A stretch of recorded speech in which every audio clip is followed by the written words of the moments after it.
জান্নাতের ভিতরে আল্লাহ দিবেন, আঙ্গুরের জান্নাতে খাওয়াইবেন, কিন্তু জান্নাতের আঙ্গুর ফল আর আমাদের দুনিয়ার আঙ্গুর ফল কোনোদিন এক হবে নাকি? কি বলেন? আল্লাহু আকবার। এত সুন্দর সুস্বাদু হবে, জান্নাতীরা খুব বড় আরাম পাইবে। কিন্তু প্রথমে তো দেখি বলছিল আগে খাইছি তাই এবার খাইতেছি। আল্লাহর নবী মুহাম্মদ রাসূলুল্লাহ সাল্লাল্লাহু আলাইহি ওয়াসাল্লাম বলেন, হাদিসে কুদসির ভিতরে এসেছে, আল্লাহ পাক বলেছেন, আ'আদাতুল ইবাদি ওয়াস সালিহিন মা লা আইনুন রাআত ওয়ালা উযুনুন সামিআত ওয়ালা খাতারা আলা কলবি বাশার। আল্লাহ পাক রব্বুল আলামিন তার নেক বান্দার জন্য জান্নাতের ভিতরে এমন নিয়ামত রেখেছেন যা দুনিয়ার কোন চক্ষু কোনদিন দেখে নাই, কোন কান কোনদিন শ্রবণ করে নাই, কোন অন্তর কোনদিন কল্পনা আনতে পারে না। এত সুন্দর নাম নিয়ামত। আল্লাহু আকবার। এরপরে আল্লাহ পাক বলেন, ওয়ালাকুম ফিহা আজওয়াজুম মুতাহহারা। শুধু তাই নাই, জান্নাতের ভিতরে আল্লাহ পাক তোমাদের স্ত্রীদের প্রদান করবেন, স্ত্রীদেরকে নিয়ে তোমরা ঘুরে বেড়াবা। মা তাশতাহি আনফুসুকুম, যা মনে চায় তোমরা তাই করবা। ওয়াহুম ফিহা খালিদুন, আর জান্নাতে চিরকাল তোমরা থাকবা। জান্নাত হলো আবাদুল আবাদ, মানে চিরকালের জন্য। এখানে মানুষ একবার ঢুকবে আর থেকে বাইর হবে না। আল্লাহু আকবার।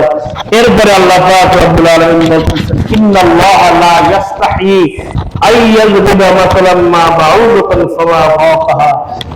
নিশ্চয় আল্লাহ লজ্জা বোধ করেন না দৃষ্টান্ত স্থাপন করতে মশা, মাছি বা তার থেকে ক্ষুদ্র জিনিস দ্বারা।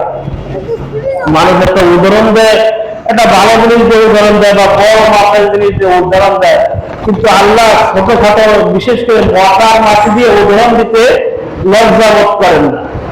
কাফিররা বলতো আল্লাহ পাক রব্বুল আলামিন উদাহরণ দেবে বড় কিছু দিয়ে, তাই মশা মাছি দিয়ে উদাহরণ দেয় কেন? বুখারী শরীফের হাদিস, আবু জাহেলকে যখন আপনার দুই পুত্র মাদ এবং মুআজ হত্যা করতে গেছিল, প্রথমে আবু জাহেল দেখে বলতেছিল যে আল খাওফা রাজুলুন ফাকালতুহু, আর কি আশ্চর্য ব্যাপার, আমি হলাম একজন লিডার, আমাকে এই ছোট বালকেরা হত্যা করতে আসছে, এর চাইতে আর কি আশ্চর্যের বিষয় হতে পারে। তখন মা এবং মুআজকে হত্যা করে মোটামুটি মুর্শ অবস্থায় রেখে আসছিল।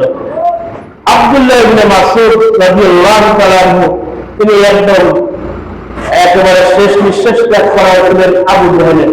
তা আবু জাহেল বলতেছে, বড় দুঃখ লাগতেছে আমার, বড় আশ্চর্য লাগতেছে, আমি হলাম একজন লিডার, তুমি হলে একজন কিশোর, তুমি পরের ক্ষেত্রে কাজ করো, তুমি একজন আমার হত্যা করতে, আমি একজন নেতা মানুষ, বড় একজন ব্যক্তি, বড় পিতা আসে আমার হত্যা করবে।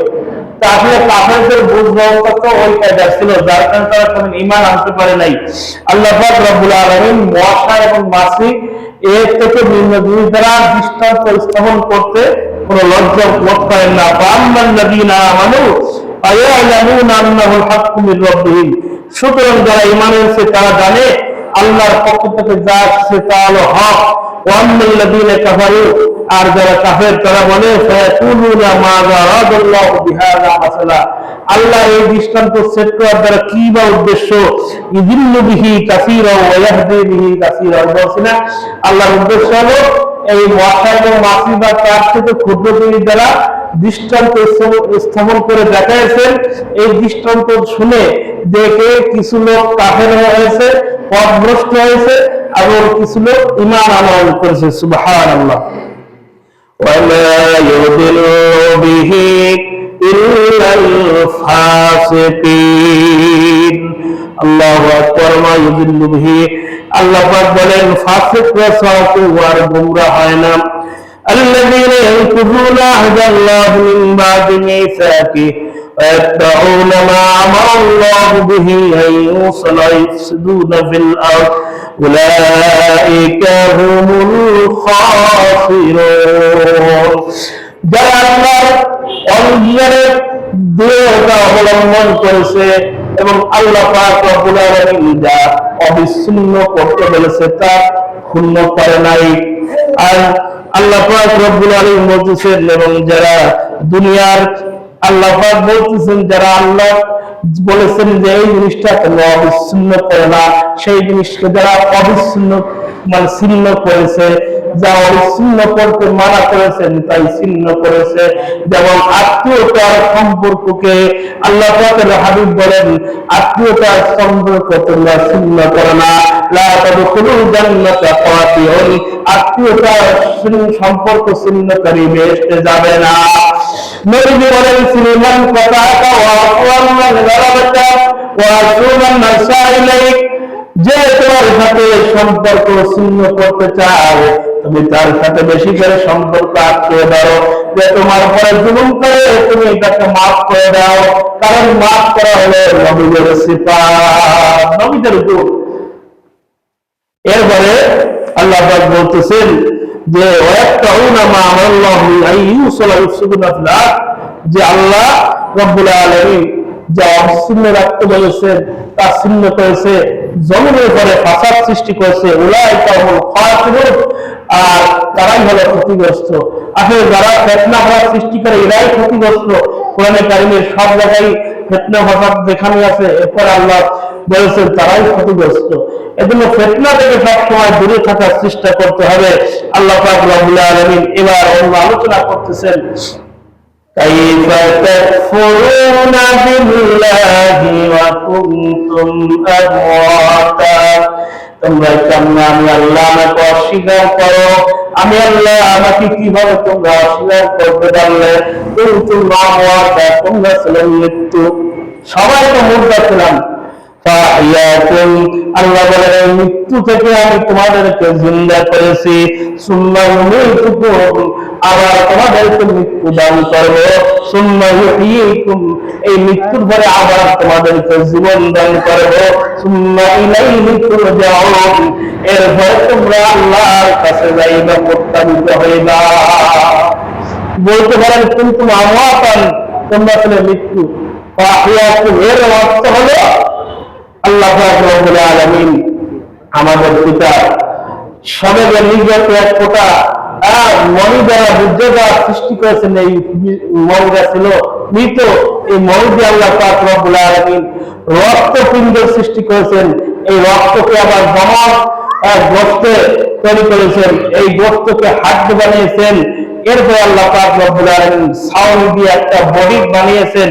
এরপরে আল্লাহ তার উপরে রূহ সঞ্চয় করেছেন। এরপরে আমাদেরকে দুনিয়ায় এনেছেন, দুনিয়ায় বসবাস করেছি। এরপরে আল্লাহ আমাদেরকে মৃত্যু দিয়েছেন।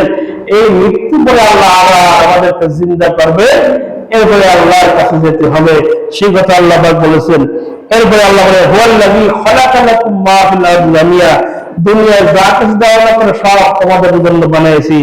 এরপরে আল্লাহ দুনিয়ায় যা কিছু সব কিছু বানিয়েছেন, বানানোর পরে আসমানে আরশের দিকে আল্লাহ পাক বিরাজমান হয়েছেন এবং সাত আসমানকে তৈরি করেছেন। ওয়া বিকুল্লি শাইইন আলীম, আল্লাহ সব বিষয় জানেন। সুবহানাল্লাহ, আল্লাহ সব বিষয় জানেন, কি বলেন জানেন না? এরপরে আল্লাহ পাক রব্বুল আলামিন বলতেছেন, ওয়া ইযা ক্বালা রাব্বুকা লিল মালাইকাতি ইন্নী জাইলুন ফিল আরদি খলিফা, আল্লাহ পাক রব্বুল আলামিন ফেরেশতাদেরকে পরীক্ষা নেওয়ার জন্য যে ফেরেশতাদের মনে কি কাপড় আছে, কি আছে ফেরেশতাদের মনে কি আবদার, এই জন্য ফেরেশতাদেরকে ডেকে এনে আল্লাহ পাক বললেন, ও আমার ফেরেশতারা, আমি পৃথিবীতে আমার প্রতিনিধি পাঠাইতে চাই। ফেরেশতাদেরকে আল্লাহ জিজ্ঞেস করলেন যে আমি পৃথিবীতে আমার প্রতিনিধি পাঠাইতে চাই।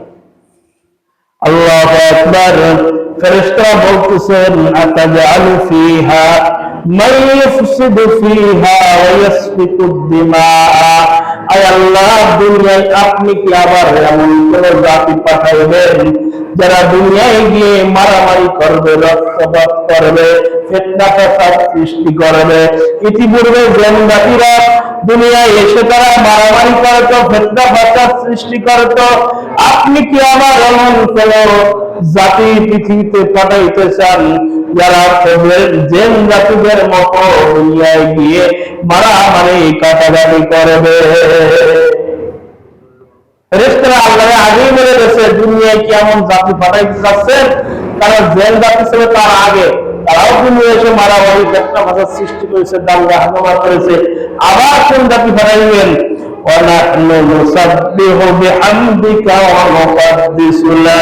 আল্লাহ বলেন, আল্লাহকে ফেরেশতারা বলতেছেন, আয় আল্লাহ আমরা তো আপনার গুণগান করি, আপনার তাসবিহ করি, আমরা আপনার জিকির আজকার করি, আমরা আপনার জিকির আজকার করি, এটাই তো হচ্ছে আবার কাকে পাঠাইবেন? আল্লাহ বলেন, قال إني أعلم ما لا تعلمون। ও ফেরেশতারা নিশ্চয় আমি আল্লাহ জানি তোমরা জানো না। এবং হাদিস শরীফে আছে কোন বান্দা যদি আল্লাহকে একবার গোপনে আল্লাহু বলে ডাক দেয়, আল্লাহ পাক রব্বুল আলামিন বান্দার পরে সবচেয়ে বেশি খুশি হন। তার কারণ ফেরেশতারা দুনিয়ায় মানুষ পাঠানোর জন্য নিষেধ করেছিল, মানুষ বানানোর জন্য বাধা প্রদান করেছিল। সেই মানুষ যদি আল্লাহকে ডাকে, আমার আল্লাহ পাক রব্বুল আলামিন সবচেয়ে বেশি খুশি হন। কোন বান্দা অপরাধ করতে করতে পাহাড় পরিমাণ অবধি হয়ে যায়, তারপরে আল্লাহর কাছে এসে বলে আল্লাহ গুনাহ করতে করতে পাহাড় পরিমাণ হয়ে গিয়েছে, সমুদ্রের পরিমাণ হয়ে গিয়েছে। আল্লাহ পাক রব্বুল আলামিন বলেন, বান্দা ইন্না রাহমাতি সাবাকাত গাদারি, আমার রহমতের কাছে তোর গোনা কিছুই না।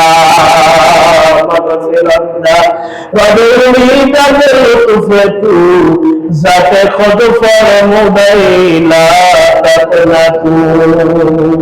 এই জন্য বান্দা যত অন্যায় করে কেন আল্লাহর কাছে মাফ চাইলে আল্লাহ পাক রব্বুল আলামিন মাফ করে দেয়। হাদিস শরীফের ভিতরে এসেছে, নবীজি বলেন যে নবীজি বলেছেন ওই বনিয়াদম ভালো যে অন্যায় করে আল্লাহর কাছে মাফ চায়, ক্ষমা চায়, সেই বনিয়াদম ভালো। দিনবার অন্যায় করে আল্লাহর কাছে মাফ চাইছে সেই ভালো। তাই জন্য ফেরেশতাদেরকে নিয়ে আল্লাহ পাক রব্বুল আলামিন পরামর্শ করেছিলেন। ফেরেশতা তখন এই জবাব দিল, আল্লাহ পাক রব্বুল আলামিন তখন হযরতে জিবরাইল আলাইহিস সালামকে বললেন, যাও দুনিয়া থেকে একটু মাটি নিয়ে আসো। জিবরাইল আলাইহিস সালাম দুনিয়ার মাটিতে আসলেন। তাফসীরে রূহুল বয়ানের ভিতরে আসছে মাটিতে যে কন্দন শুরু করলো, যে মায়া দেখাইলো, জিবরাইল আলাইহিস সালাম মায়া পড়ে গেলেন, তিনি মাটি আনতে পারলেন না। কারণ মাটিতে কাঁদতে লাগলো যে আমাদেরকে দিয়ে এমন একটা জাতি বানানো হবে যা আল্লাহ নাফরমানি বেশি করবে, ইবাদতের চাইতে নাফরমানি করবে বেশি। তখন জিবরাইল আলাইহিস সালাম মায়া পড়ে আনতে পারলেন না। আল্লাহ বলেন, জিবরাইল যখন হবে না তখন মিকাইল যাও। মিকাইল আলাইহিস সালাম পাঠালেন। মিকাইল আলাইহিস সালাম মাটির কান্নায় তিনিও বড় মায়া পড়ে গেলেন, যাতে তিনিও মাটি আনতে পারলেন না। এরপর ইসরাফিলকে পাঠাইলেন। ইসরাফিল আলাইহিস সালাম তিনিও পারলেন না। আল্লাহ বললেন, সবাই তো এই ফেল হয়ে গেল, আর তুমি যাও না। তাফসীরে রূহুল বয়ানের ভিতরে উল্লেখ করেছেন হযরত আইয়ুব আলাইহিস সালাম যখন দুনিয়ায় মাটি নিতে এসেছেন, তখন মাটির ওরকমের কন্দন করা শুরু করলো। আল্লাহ পাক রব্বুল আলামিন যেহেতু হুকুম করেছেন, আল্লাহ মাটির কন্দন না শুনে তিনি এক থাবা দিয়ে মাটি নিয়ে আসলেন। তাফসীরে রূহুল বয়ানের ভিতরে উল্লেখ করেন আজরাইলের এক থাবায় মাটি হয়েছিল 40 মণ। এই মাটি নিয়ে আল্লাহর কাছে আসলেন। আল্লাহ পাক রব্বুল আলামিন বললেন, ও আজরাইল, জিবরাইলকে পাঠাইলাম, মিকাইলকে পাঠাইলাম, ইসরাফিলকে পাঠাইলাম, সবাই ফেল করলো।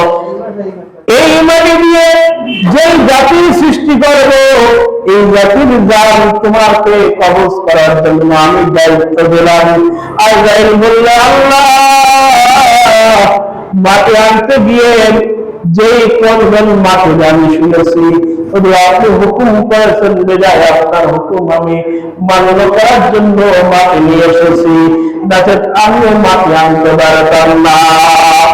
আল্লাহ পাক রব্বুল আলামিন বললেন আজরাইল শোনো, তোমাকে একটা জিনিস আমি বলে দিই, শোনো, এই রূহ তুমি বাহির করে নিয়ে আসবে এমন কায়দায় আমি আল্লাহ মানুষকে এমন বাহানা দিয়ে মৃত্যু দান করবো যে মানুষ সেই জিনিসটা নিয়ে আলোচনা করবে তুমি আল্লাহর নিয়ে গেছো এই কথা কেউ বলবে না।